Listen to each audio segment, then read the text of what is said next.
Hey guys, your wait is over. This is the video where you're gonna get the answers to some of the most essential, most paramount questions out there. Things like, what is my favorite character of 2023? My favorite fictional crush? My favorite book? My least favorite? My most disappointing? My favorite pillow? No, I don't think the pillow question is on the list, but it is a nice pillow, right? I love that pillow.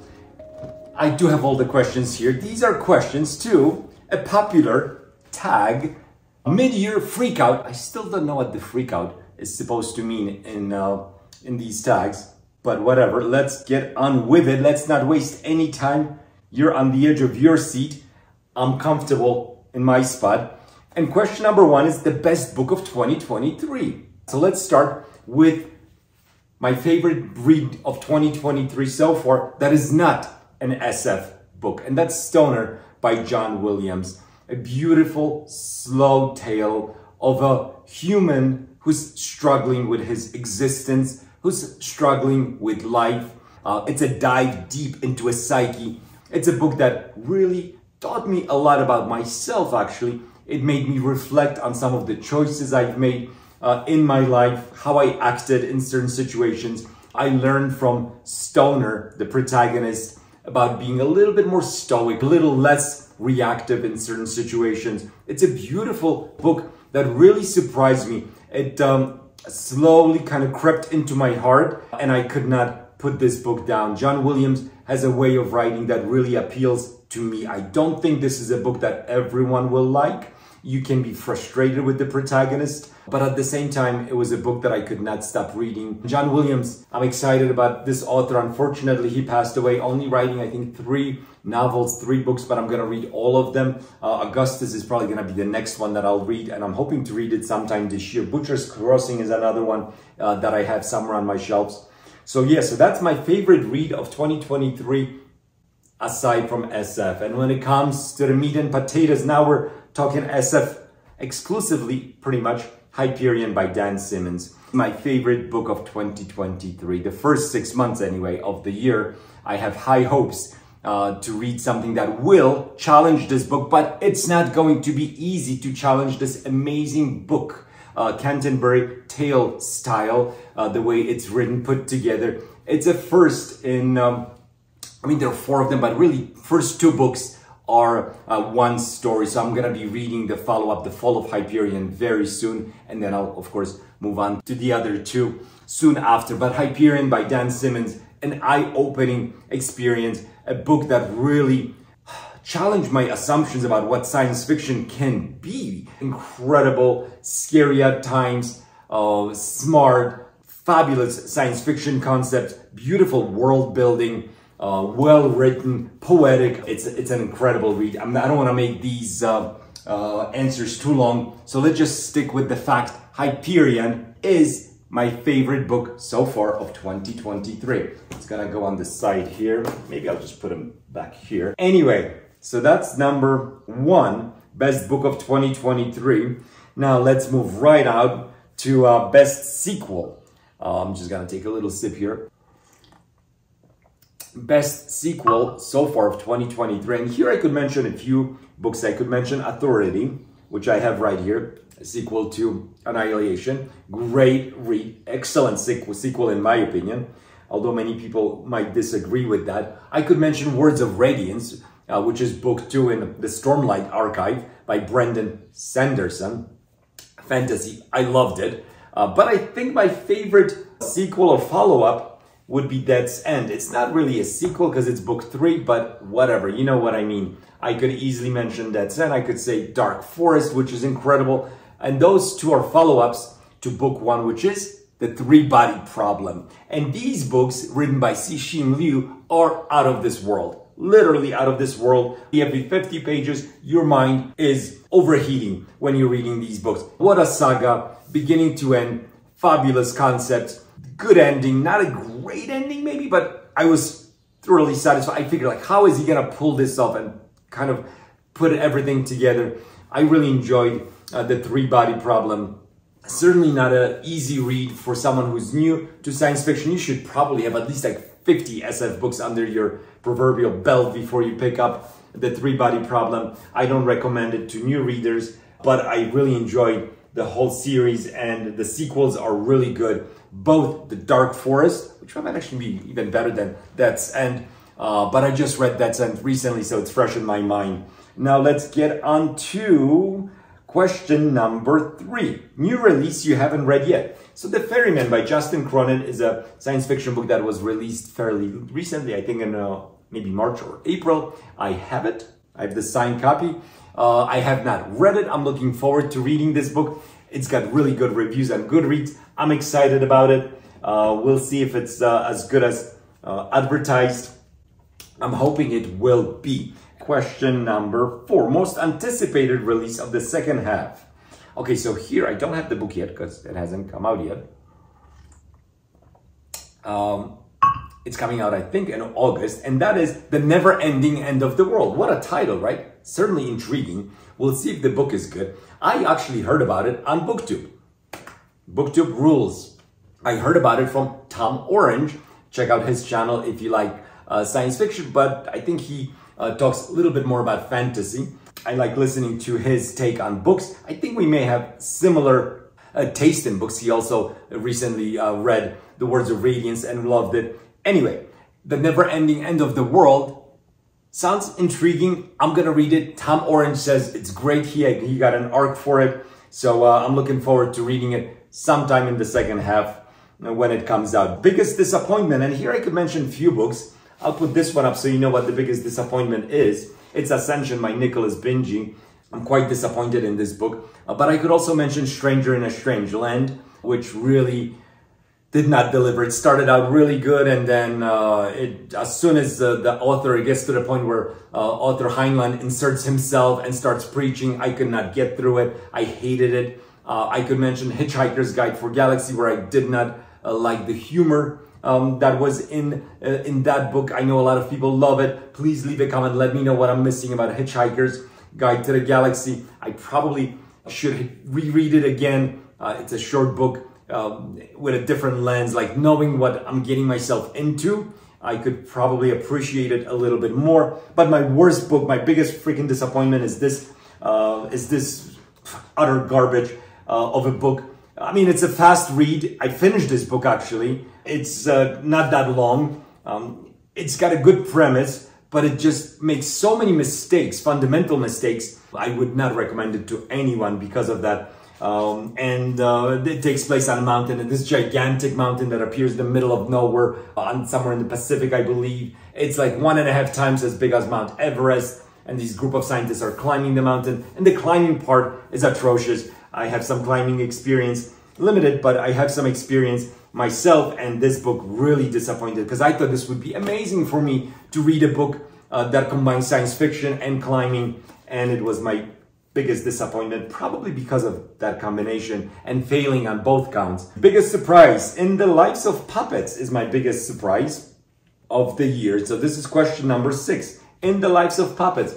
My wife is reading it. She's like about halfway through it. She's loving it. My daughter read it. She loved it. In the Lives of Puppets. Such a freaking fun read. Science fiction, soft. World building, excellent. Found family vibes.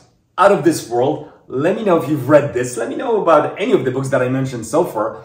Please leave a comment below. But In the Lives of Puppets, amazing book. I love the characters. I'm gonna get to that, so I don't want to get ahead of myself. TJ Klune, just fabulous. The tone of this book is so nice. You feel good as you're reading this book. I really enjoyed it. I recommend it to everyone. I cannot imagine anyone who would not like this book. I guess I'm probably wrong about that, but I just cannot imagine it. Favorite new author. Here I could mention John Williams again, the author of Stoner, but I'm gonna stick with science fiction, and Jeff Vandermeer is going to get that honor of being my favorite new author. These were the first 2 books that I read by John Vandermeer. I want to read, I want to, of course, finish this trilogy, the Southern Reach trilogy, which ends with Acceptance. I read Annihilation, Authority, Acceptance is book 3. Let me know if you've read this trilogy, what you think about it. Let me know if you've read Born or some of the other Vandermeer books. that I'm gonna be reading in the future. But yeah, he's really good. What I love about Jeff Vandermeer is how he can build this atmosphere, this feeling as you're reading these books that is consistent, that really delivers, that makes you wonder, that makes you question reality. I really like the tone of these books, and his writing really appeals to me greatly. So let's continue. Favorite new author was 7. Number 8 is newest fictional crush. Oh my gosh, we have to go back to TJ Klune in The Lives of Puppets, because my newest fictional crush, my real crush is of course my wife, always and forever, but my newest fictional crush is Nurse Ratched. So in this book we have this found family trope. Nurse Ratched is this medical robot. She is the funniest robot. She is the funniest character I read in a long time. Laugh out loud funny for sure. My wife would attest to that. Just a beautiful character. She loves to make fun, to push buttons on Rambo, her sidekick. And it's priceless. It's really funny. And yeah, I'm just in love with Nurse Ratched for sure. Newest favorite character, number 9. And guess what? This one is staying right where it is, because my newest favorite character overall is Rambo. Rambo is Nurse Ratched's sidekick. Rambo is like a Roomba. He is a cleaning robot.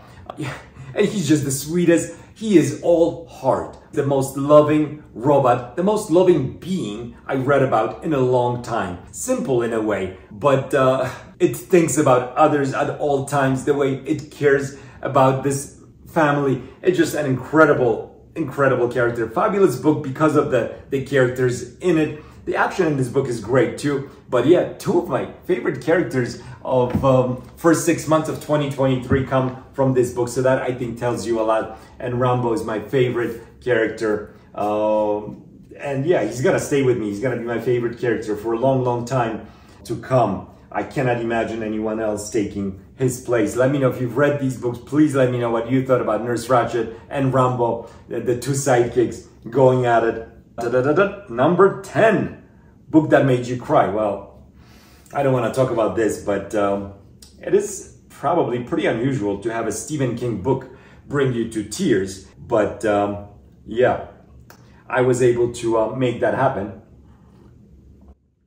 As you know, Stephen King writes incredible characters, and this is a fabulous book. Time travel story, but it's so much more than that because it's written by Stephen King, and the characters are so strong. You connect with them, you feel for them. Even the minor characters here are fabulously drawn. And at the heart of this book is a romance. And this is really the part where tears start to come in. Just a fabulous book, time travel, really well done, going back to the 60s, as you can see on the cover, right? JFK assassination. Fabulous book. I really recommend this. If you're a Stephen King fan and you haven't read this, like, what the hell you're doing? Let me know if you have read 11/22/63. Let me know your thoughts on it. Is this your favorite Stephen King book? Is it not? It's probably not my favorite, but it would be top 3. Next, I have this book, and is it right order? I try to put these in order. Yeah, so number 11, book that made you happy. So again, I could just put down In the Lives of Puppets as the book that made me happy, but I don't want to. I think In the Lives of Puppets got enough attention already. So let's talk about Epsom for the Wild Bill by Becky Chambers. This is book 1 in the Monk and Robot series, and it's fantastic. It's a short read. It's a feel-good. It's cozy. It's solar punk, so it's got this positive outlook on our future as humanity. Even though we're on a different planet, clearly that planet is, for me anyway, a stand-in for what our planet could be in the future. It's a thought-provoking book, but it's really simple also. And like I said, it just made me feel really good. Unfortunately, book 2, which I also read, did not make me feel as good. I was a bit of a disappointment. So I'm hoping the next book in this series will make a comeback and attain the levels of book number 1, Sound for the Wild Bill. I read it in one sitting. It's a short book. I really liked it. So yeah, there's that. Where are we? Oh my God, I'm lost here. Let me get a sip of coffee. I'm fading. It's early. I didn't get a good night's sleep. But I'm doing this, and thank you for sticking with me. Let me know any comments would be welcomed.